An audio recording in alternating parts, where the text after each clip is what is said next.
sabay-sabay nating lakbayin ang Cebu. Alam niyo ba ang Cebu ang pinakamatandang syudad sa Pilipinas at isa sa highly urbanized city and province sa Pilipinas? At ayon sa aking pananaliksik, ang Cebu daw ang top producer of corn. Nais niyo bang puntahan ito? Halina't sabayan niyo ako. Nandito tayo ngayon sa plantasyon ng mais na kung saan ang Cebu ang tinaguriang top producer of corn. Kaya subukan natin kung paano mag-ani ng mais. Ngayon, nandito na tayo sa plantasyon, kaya subukan natin kung paano mag-ani.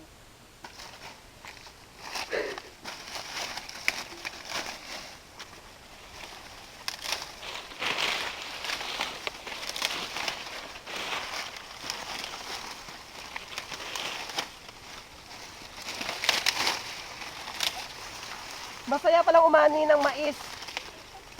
Kaya halina, subukan nyo din.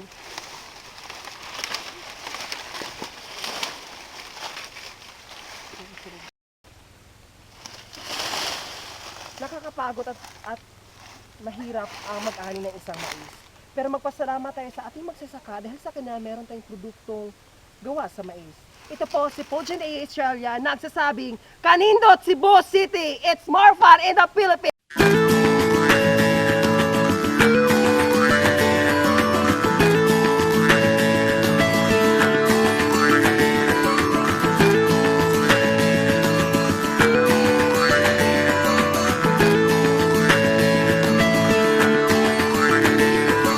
Pangarap kong isang araw mahanap muli ang daan tungo sa bayan kung saan paraiso ang pakiramdam.